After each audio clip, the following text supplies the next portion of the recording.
and other cowards.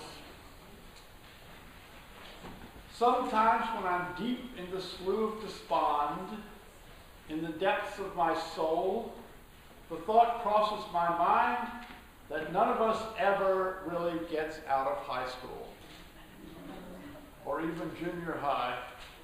And when I think about bullying, go back to my childhood and teenage years. I was raised in a comfortable middle-class existence, but I was a bit different, a nonconformist. I came to know intimately the 1,000 ways that people in a social unit have to tell you you're out of line. Some of it I would call meanness, some of it cruelty, some of it snubbing, and some of it bullying.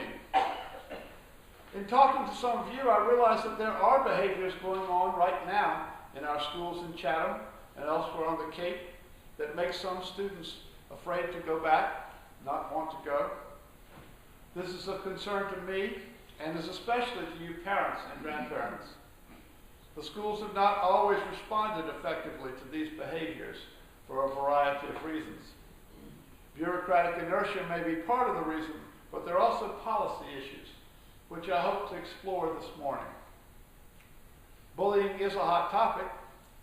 Federal legislation to address bullying in the schools has been stalled since 2003, but most states, including Massachusetts, have adopted anti-bullying statutes requiring schools to have an anti-bullying program. Our own Sherry Armstrong, head of our Sunday school and teacher at Chatham Elementary School, reports that she was required this week to attend a training on bullying. Sherry reports that there's been a move away from the word bullying because it is so imprecise. But state law requires every school district to have an anti-bullying plan, and the plan for the Monomoy School District is posted online. Here's how that plan defines bullying.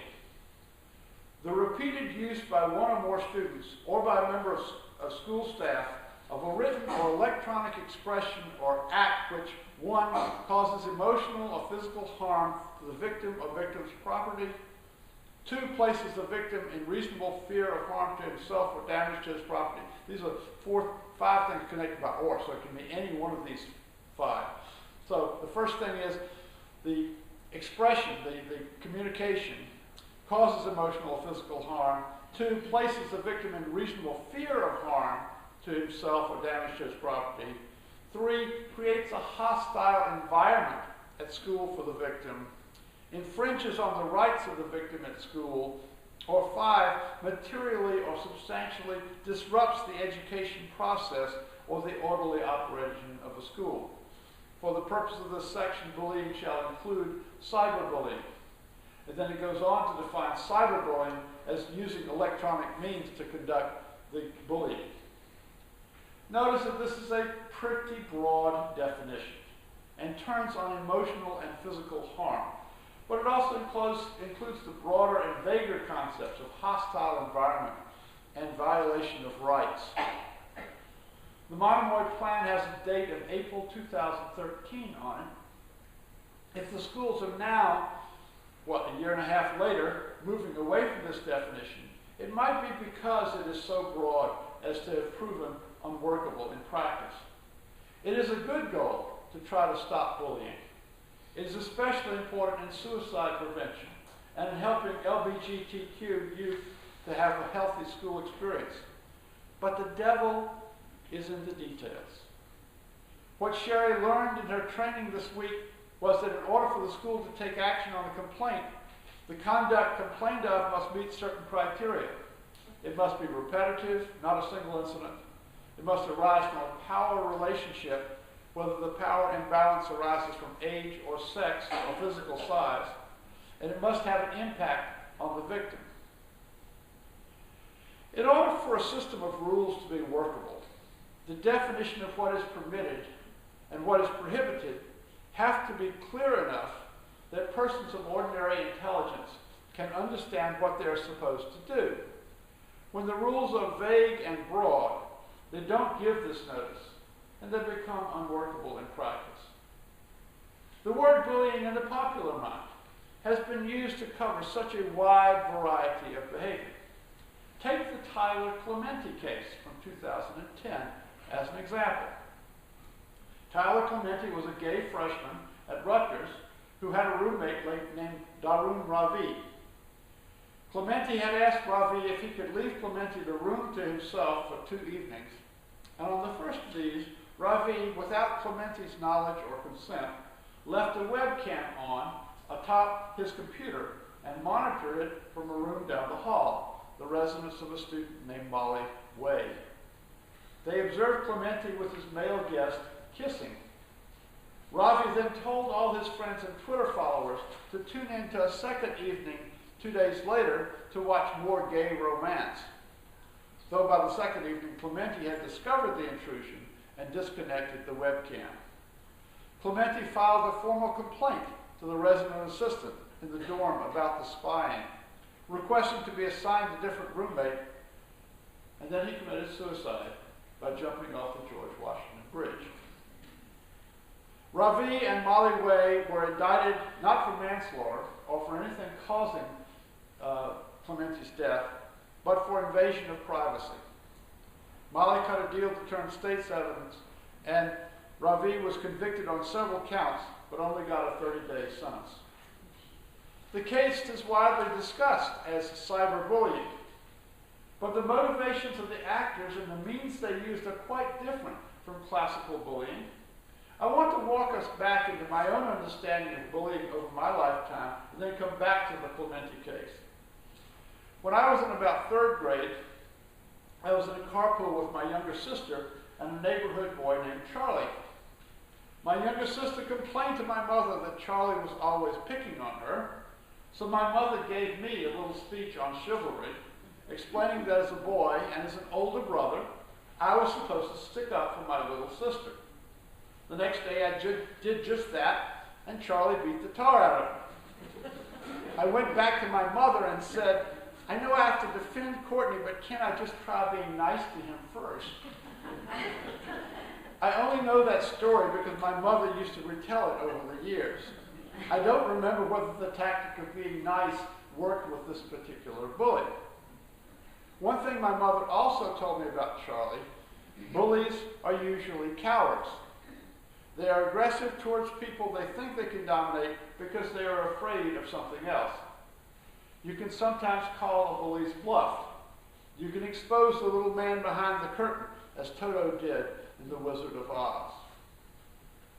Sherry, as we all know, is a dynamo, but all that energy is packed into a compact frame.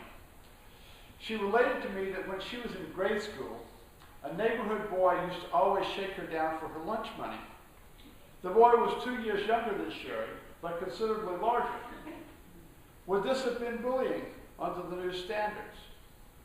Probably yes, because the size difference and sex difference would outweigh the age difference, although it's a sort of a close question. For most of my life, though, what Sherry describes going through is a classic case of bullying, a child using the threat of violence to extort lunch money from another child. How much different is this from the Clementi case? Ravi was not trying to shake down Clementi for money or sexual favors. He was not threatening to expose his roommate's sexual orientation as a means to get Clementi to do something or refrain from doing something. No, he went ahead and exposed what he had on Clementi voluntarily without any quid pro quo. Now, I'm not trying to defend Ravi. What he did was despicable and served maybe some twisted idea of fun. In terms of our first principle, it certainly did not uphold the worth or dignity of Clementi. But if the contours of the word bullying are set by the lunch money shakedown, it's hard to see how Ravi's conduct, however objectionable, fits that word. Yes, the violation of Clementi's privacy probably inflicted emotional wounds much worse and deeper than a lunch money shakedown. People don't throw themselves off bridges because a bully took their lunch money. The Clementi case may be orders of magnitude worse than a schoolyard shakedown, but the question is, does it help clear thinking? Does it help us to understand or stop either behavior to call both by the same name? A website called stopbullying.gov has some helpful distinctions. As I just read to you, it divides bullying into 3 types. Verbal bullying, which is saying or writing mean things. Physical bullying, which is hurting a person's body or possessions. And a 3rd category called social bullying or relational bullying, which is hurting someone's reputation or relationships. Included as an example in this last category is embarrassing someone in public. I like this typology because it allows me pigeonholes in which I can put the schoolyard lunch money shakedown, that's physical bullying, and the Clementi roommate spying, which would be social bullying. I have the honor to be Chatham's town representative on the Barnstable County Human Rights Commission, and we've been concerned about bullying in the schools for some time. In your order of service is included a brochure giving facts and resources against bullying, which the Commission prepared and is distributed. Twice a year, the Commission holds a Human Rights Academy, at which students from all over the Cape High schools are invited to come and discuss human rights. I remember one workshop on bullying from the Human Rights Academy a few years ago, presented by some students from Nauset High. They had laptops, and they role-played the following scenario in cyberbullying. The victim was a boy who was a nerd. The chief perpetrator was a popular girl. The girl got her girlfriends to text the boy to suggest that the girl was romantically interested in him. She was not, but she and her girlfriends played him along for several exchanges of text messages, which were shared all around among the perpetrators, all of whom laughed at them. Now, I could feel a great deal of sympathy for this guy in this made-up situation. It would be humiliating to be responding to romantic overtures which were not real, but made only for the amusement of a group of girls. But I thought at the time, and still wonder today, whether this should be called bullying. Does it fit the 3-part typology? If anything, it would be social bullying, which can include spreading rumors about someone. When we have a strong reaction to something, we're inclined to look for a strong label to put on it, and not to worry too much about whether the label fits. The other day, I was very engaged by a video someone posted on Facebook. The first speech by Monica Lewinsky in 16 years. Back in the days when she was in the news constantly, I probably regarded her more with pity than anything else, but I also did my share of snickering. So when I heard her first-person account of how it felt to have her private sexual activities completely exposed on the public stage, I felt for her. I felt vicariously violated. When she said that her error was falling in love with her boss at age 24 and just out of college, whatever judgment I had been carrying against her over the years just melted. She was victimized, not just by Bill Clinton, who did abuse his power, but by Clinton's political enemies, the legal system, and the press. Lewinsky, in her talk, cited the case of Tyler Clementi and tried to analogize it to her own. But was she bullied? She was exploited on the internet and in the cable and broadcast media. But who were the bullies? The whole country joined in slut-shaming her. I was certainly party to that, and as I reflect on it, I am ashamed of it. When I was just out of college, I committed my share of errors of judgment, and I wouldn't have wanted those spread out over the headlines for months. Remember that there are 3 types of bullying, and one of them involves embarrassing someone in public. Lewinsky is convincing that she was, in fact, humiliated in public for years. It's not hard to see that. But I see a world of difference between her case and that of Clementi, and that is in the expectation of privacy. Clementi could reasonably expect privacy in his dorm room, but a White House intern should know that the President of the United States lives in a fishbowl, and there's a pretty good chance these days that sexual conduct involving him will find its way into the public eye. After all, the presidential candidacy of Gary Hart, who would have made a pretty good president, had been derailed completely a decade before by the simple and irrelevant question, have you ever committed adultery? All of this is a long way from whether our kids are shaken down in the schoolyard for their lunch money. But let me get back to my mother's insight that the bully is usually a coward. Cowards thrive on anonymity, and anonymity is especially present on the internet. You can post pictures anonymously. You can hack into private data anonymously. You can adopt screen names which hide your true identity and post all kinds of derogatory information, and nobody can do anything to touch you.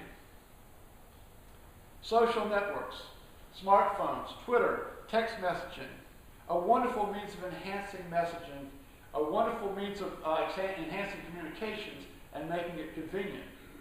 But we need to be teaching our children how to use them responsibly. Responsible means that we take ownership of what we post and only post those things which we could defend. If you post a message or pictures to a friend, you are trusting that friend not to repost without your permission. The fact of the matter is, unfortunately, that friends often do repost things irresponsibly. The suggestive or silly or revealing photo you sent to that friend tickled her fancy, and she sent it on to her friend, and now the cat is out of the bag. Have you heard about Alex from Target? How many people have heard about Alex from Target? A few of you. A random picture of a handsome 16-year-old boy who worked at a drugstore went viral for reasons no one really understands. And he's now getting cyberbullying and death threats. Quote, in an interview with the New York Times, Alex from Frisco, Texas, has said that since his photo went viral on the 2nd of November, he has received death threats on social media and in private messages. One reads, Alex from Target, I'll find you and I will kill you. Countless people have hounded the teenager online to call him names, call him ugly, or put him down, while others have created stories that he has been fired from his job at Target.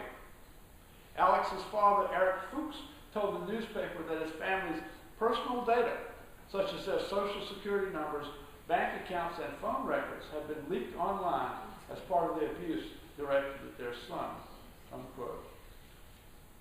If bullying is hard to combat in the school environment, it is exponentially harder to deal with it in the wide open frontier that is the internet and social media.